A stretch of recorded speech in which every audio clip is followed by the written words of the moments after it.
Bapak, Ibu, dan saudara-saudara, selamat pagi semuanya. Kita bersyukur kalau sampai saat ini Tuhan terus memelihara kita. Kita bertemu lagi di dalam renungan firman Tuhan pada hari ini bersama saya, Guru Injil Atongai. Saudara, sebelum kita membaca firman Tuhan dan merenungkannya, marilah kita berdoa memohon pertolongan Tuhan. Bapa kami yang bertata di dalam kerajaan sorga, kami bersyukur kepadamu ya Bapa, karena begitu besar pertolonganmu dan pemeliharaanmu yang begitu nyata dan ajaib sepanjang hari-hari hidup kami. Kami bersyukur Tuhan untuk segenap keberadaan kami.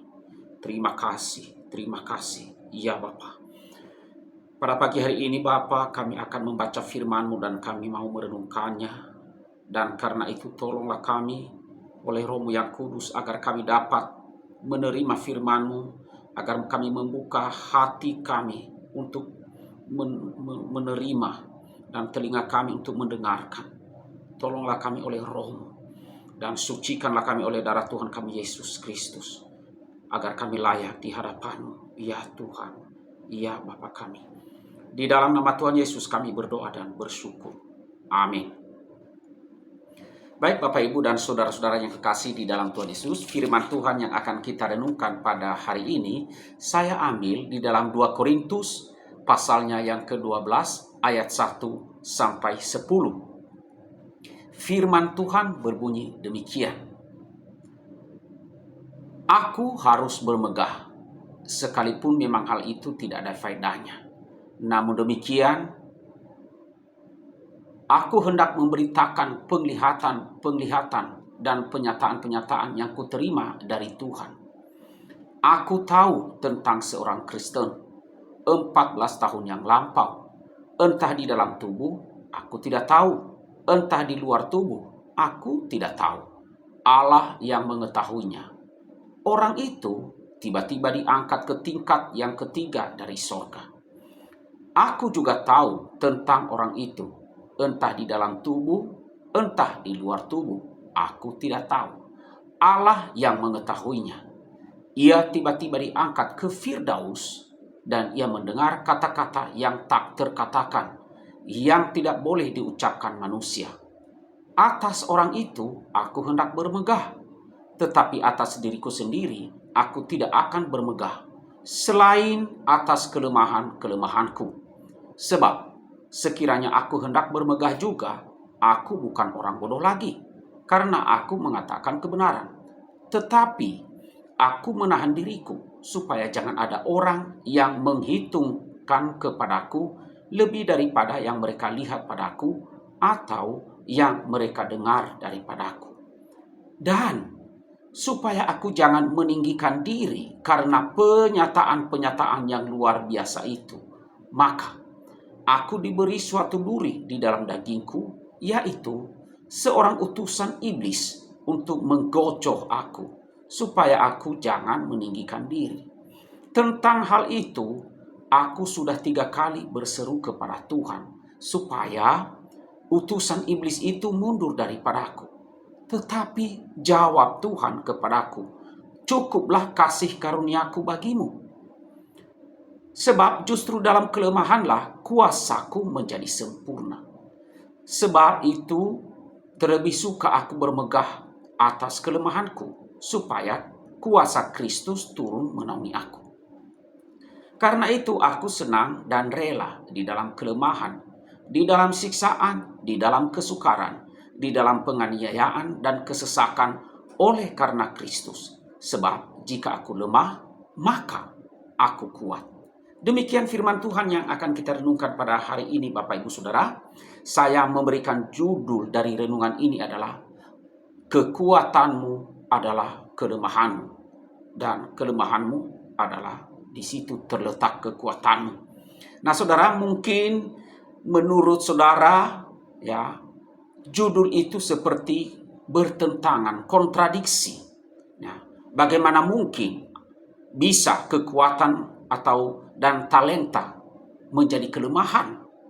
Nah, karena itu saudara, marilah kita terus membaca, akan lihat sendiri di dalam kenyataan kehidupan kita. Ya, kita renungkan itu di dalam kenyataan hidup kita. Dan sebaliknya juga benar bahwa aset terbesar dan terpenting di dalam diri kita ini ialah justru kelemahan kita. Justru kelemahanmu.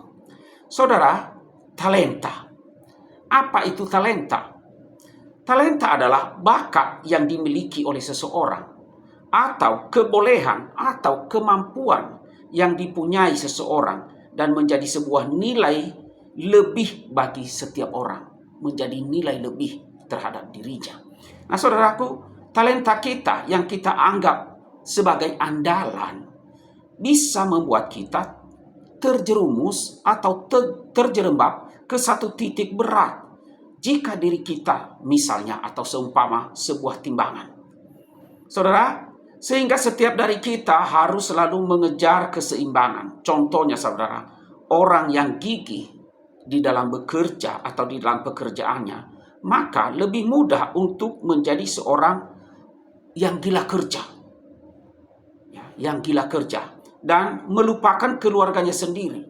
Kekokohan di satu bagian hidup kita bisa menjadi kekokohan di satu bagian hidup kita bisa menjadi keretakan di sisi hidup yang lainnya. Nah, saudara, karena itu mari perhatikan, kemampuan kita pun juga bisa mengisi kita dengan kesombongan. Nah, ini dia masalahnya, saudara. Nah, itulah sebabnya Rasul Paulus diberi duri dalam daging. Duri itu diberikan supaya apa? Supaya Paulus tidak berat sebelah ke sisi yang lainnya. Dia bersaksi. Dan supaya aku jangan meninggikan diri karena penyataan-penyataan yang luar biasa itu. Maka aku diberi suatu duri di dalam dagingku. Yaitu seorang utusan iblis untuk menggocoh aku. Supaya aku jangan meninggikan diri. Di dalam ayat yang ke-7. Saudara, terlalu banyak mereka yang dikaruniai talenta yang limpah. Kemampuan-kemampuan yang hebat. Menjadi superstars. Ya. Itu membuat mereka memberi makan ego mereka sendiri sampai mereka menjadi terlalu tinggi, sombong, congkak, angkuh. Mereka melupakan penyataan Paulus ini. Sebab siapakah yang menganggap engkau begitu penting? Dan apakah yang engkau punyai yang tidak engkau terima? Dan jika engkau memang menerimanya, mengapa engkau memegahkan diri seolah-olah engkau tidak menerimanya? Itu dikatakan oleh Paulus di 1 Korintus 4 ayat 7. Saudara, Alkitab atau kitab suci sangat-sangat jelas mengenai tinggi hati dan akibatnya. Tinggi hati adalah tanda-tanda kejatuhan. Ketika seseorang mulai berpikir terlalu tinggi akan dirinya sendiri, maka hanya segelintir waktu saja yang dibutuhkan sampai ia jatuh. Ia jatuh di hadapan orang lain. Saudara, kekuatan mereka justru menjadi tempat mereka tersandung dan terjerumus, terjerembab, menjadi jatuh. Tetapi saudara, mari kita melihat sebaliknya. Sebaliknya juga benar. Ketika kita menyadari dan merasakan kelemahan-kelemahan kita, dan justru disitulah kita menjadi kuat. Pertanyaannya, loh, kok bisa? Bagaimana mungkin itu kelemahan-kelemahan menjadi kekuatan? Saudara, di saat kita sadar akan kelemahan itu ada dalam diri kita, hadir di dalam hati kita, maka kita semakin aktif bergantung penuh kepada Allah melalui doa, mengandalkan Dia. Kekuatan Allah datang kepada kita, memelihara dan membentengi, melindungi kita di dalam kelemahan itu. Inilah yang Rasul Paulus katakan, yang Rasul Paulus maksud ketika ia bersaksi demikian. Tentang hal itu, aku sudah 3 kali berseru kepada Tuhan. Supaya apa? Supaya utusan iblis itu mundur daripadaku. Tetapi jawab Tuhan kepadaku, cukuplah kasih karuniaku bagimu. Sebab justru dalam kelemahan, kuasaku menjadi kesempurna, kata Tuhan kepada Paulus. Sebab itu terlebih suka aku bermegah atas kelemahanku. Supaya apa? Supaya kuasa Kristus turun menaungi aku. Luar biasa, saudara. Saudara, kita tidak tahu apa duri dalam daging Paulus. Yang kita tahu adalah ini, utusan iblis benar-benar menyiksa dia, benar-benar mengganggu, dan bahkan dia benar-benar merendahkan Paulus sampai ke lututnya, sampai Paulus itu bertekuk lutut. Nah, di dalam waktu yang tepat, Paulus belajar hal ini, bahwa dia kuat hanya di dalam posisi berdoa, posisi berserah, posisi memohon kepada Tuhan. Karena disitulah kuasa Allah, kuasa Tuhan menopang dirinya.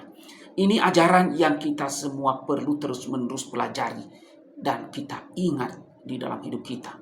Kekuatan kita ialah kelemahan kita. Karena itu semua membuat kita seringkali tidak seimbang, bergantung kepada diri kita sendiri, dan akhirnya kita menjadi sombong, kita menjadi tinggi hati dan congkak. Nah, saudara, di penghujung itu semua adalah jurang kejatuhan kita.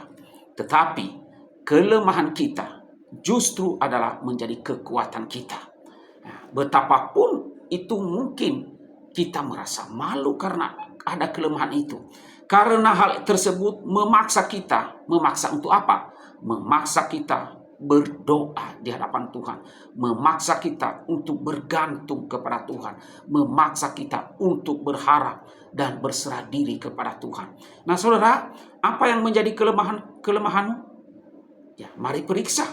Karena itu, kalau ada, kata Paulus, karena itu aku senang dan rela di dalam kelemahan. Ya, di dalam siksaan, di dalam kesukaran, di dalam penganiayaan, dan kesesakan oleh karena Kristus. Sebab jika aku lemah, maka aku kuat. Saudara, berbahagialah orang yang miskin di hadapan Allah, karena merekalah yang mempunyai kerajaan surga. Kiranya dengan renungan firman Tuhan pada hari ini, firman Tuhan menolong kehidupan kita untuk senantiasa menjaga diri kita, menjaga keseimbangan. Kalau kita punya kemampuan, talenta yang diberikan oleh Tuhan, ingat, itu bisa menjadi kelemahan kalau kita tidak mengelolanya. Tetapi kalau ada kelemahan, kita menyadari kita lemah, justru disitulah ada kekuatan. Karena apa? Kita bergantung sepenuhnya kepada Tuhan Allah kita. Dan kita tetap berdoa dan terus berdoa kepadanya, memohon agar Dia menolong kita. Amin. Mari kita berdoa. Bapa di sorga, kami bersyukur kepadamu.